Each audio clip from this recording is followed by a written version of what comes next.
მსოფლიო ველნეს ტურიზმის ბაზარი სწრაფი ტემპით გაიზარდა და წელს სექტორიდან შემოსავლებმა $1 ტრილიონ მიაღწია. ეს ინდუსტრია მზარდია საქართველოშიც. განსაკუთრებული ინტერესი უცხოელების მხრიდან კი დეტოქს პროგრამებზე გამოიკვეთა, თუმცა სექტორში კვლავ რჩება პრობლემები, რომელთა გადაჭრის აუცილებლობაზე ველნეს სპეციალისტები საუბრობენ. ველნეს და გამაჯანსაღებელი ტურიზმის 2025 წლის მიმოხილვით მარი მელიქიშვილი გვერდება ბიზნეს პარტნიორის ეთერში. გამარჯობა, მაია, მევესალმები ჩვენს მაყურებელს. თითქმის 9%-იანი წლიური ზრდა ბრუნვაში და დაახლოებით $1 ტრილიონ-მდე მიღებული შემოსავალი. ეს ის ოფიციალური მონაცემებია, რომლითაც მსოფლიოს ველნეს ტურიზმის ინდუსტრია 2025 წელს ასრულებს. საერთაშორისო ველნეს ექსპერტების მოსაზრებით ეს დარგი წელს ძალიან სწრაფი ტემპით გაიზარდა და სექტორის შემოსავლებმა 2024 წელთან შედარებით თითქმის $100 მილიარდი მოიმატა. ველნეს ტურიზმის მიმართ მსოფლიოს მოსახლეობის ინტერესის ზრდისა და შესაბამისად სექტორის მაღალი ბრუნვიდან გამომდინარე ექსპერტები არ გამორიცხავენ, რომ მომდევნო 3 წელში ველნეს ტურიზმის გლობალური შემოსავლები $1.5 ტრილიონ მიაღწევს. ეს ინდუსტრია მზარდია საქართველოშიც, თუმცა როგორც ადგილობრივ კურორტებსა და ველნეს გამაჯანსაღებელ ცენტრებში ამბობენ, ზრდა შედარებით ნელი ტემპით ხდება, რასაც გამოწვევების მთელი ჯაჭვი განაპირობებს და ამაზე ცოტა მოგვიანებით ვისაუბრებთ. მანამდე კი გეტყვით, რომ 2025 წელი ქართული ველნეს გამაჯანსაღებელი და ბალნეო კურორტებისთვის საკმაოდ სტაბილური იყო და როგორც ადგილობრივი, ისე უცხოელი ვიზიტორების მატება დაფიქსირდა უცხოეთიდან განსაკუთრებით შუა აზიის, ასევე ყოფილი პოსტსაბჭოთა ქვეყნების და ისრაელის მოქალაქეები აქტიურობდნენ, რაც შეეხება პროცედურებს. წელს ახალი ტენდენცია გამოიკვეთა და აღმოჩნდა, რომ ველნეს ტურისტების დიდი ნაწილი საქართველოში დეტოქს პროგრამებისთვის ჩამოვიდა. თუ შევხედავთ სტატისტიკურ ანალიზ წლების მანძილზე, ჩვენ შეგვიძლია რომ ვთქვათ წლევანდელ წელს ნუნისისთვისაც დავარქვათ სტაბილური წელი.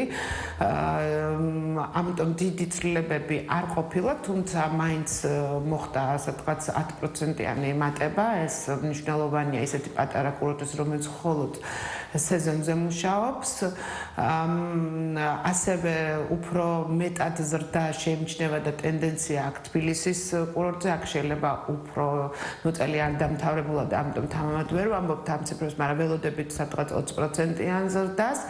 რაც შეეხება ტურისტულ გადანაწილებას, წინა წლებთან შედარებით ქცევა აქ ცოტა შეცვლილია, მოიკლო უფრო ევროპიდან დამსვენებელმა, თუმცა ეს ჩანაცვლა იგივე შუა აზიიდან. საბოლოო უფრო ზუსტი ანალიზი წლის ბოლოს იქნება და გაკეთებული, მაგრამ რა შემიძლია გითხრათ, რომ პროგრამული ველნეს პროგრამების ზრდის თვალსაზრისით გამოიკვეთა დეტოქსზე მოთხოვნილება. ეს შემიძლია როგორც ტრენდი და ძალიან საკმაოდ დიდი პროცენტი, ალბათ სადღაც 60-70%-მდე მოდის დეტოქს პროგრამებზე.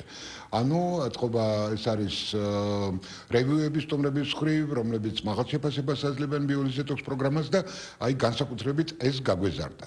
მეორე რა შემიძლია თქვა, თვითონ თვემდე საშუალოდ დიდი განსხვავება არ არის წინა წელთან, მაგრამ უკეთესობა არის არასეზონურ თვეებში. როგორც არის ოქტომბერი, ნოემბერი და ეხლა დეკემბერი, გრძელდება პროგრამული სტუმრების ჩამოსვლა, რაც წინა წლებში ნაკლებად იყო, უფრო დამატებით პროცედურებს ვაკეთებდით. ჩვენი სტუმრების, ასე ვთქვათ, გეოგრაფია, გალფის ქვეყნები, პირველ რიგში საუდის არაბეთი და სხვა ქვეყნები არის შეადგენენ საკმაოდ დიდ პროცენტს. საბჭოთა კავშირის ყოფილი რესპუბლიკები დგანან მეორე ადგილზე.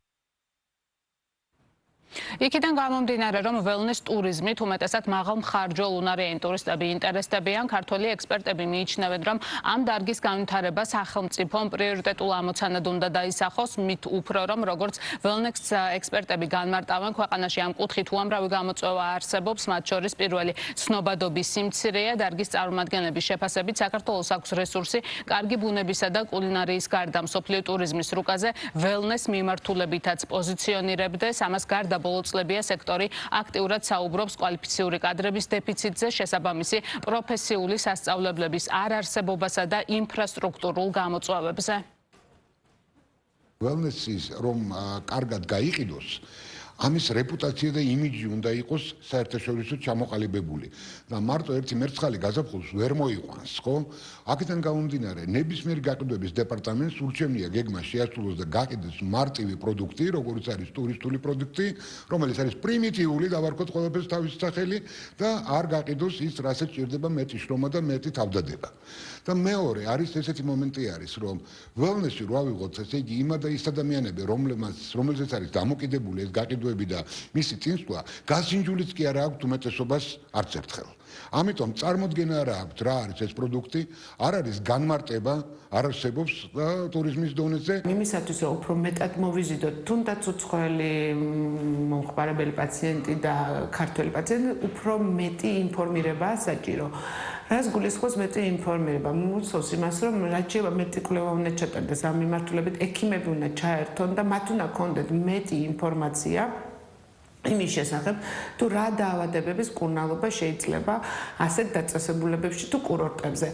ეს ინფორმაცია დღითიდღე მწირია უკვე, იმიტომ რომ წავიდა ის ძველი თაობა, რომელიც ამ მკურნალობას იცნობდა და უფრო მეტი შედეგების ცნობადობა ჰქონდა, ახალ თაობას ჯერ ეს შესწავლა არ ხდება. ასევე არის პრობლემა იმაში, რომ სპეციალისტების ნაკლებობა და სიმწირე ამ მიმართულებით, ამიტომ შეთავაზება, რომ უცხოელების ნაკადი გაიზარდოს საქართველოში ამ მიმართულებით, ჯერჯერობით თვითონ ქვეყანა არ არის ამისთვის მზად. აქვე გეტყვით იმასაც, რომ სოფლიოში wellness ტურიზმის მიმართულებით ამერიკის შეერთებული შტატები ლიდერობს ბაზრის სომითაც და ხარჯვითი ნაწილითაც, მეორე პოზიციაზე გერმანია ძალიან ძლიერი სპა კულტურით, ხოლო მესამეზე ჩინეთი. მადლობა, მარი მელიქიშვილი საუბრობდა ბიზნეს პარტნიორის პირდაპირ ეთერში.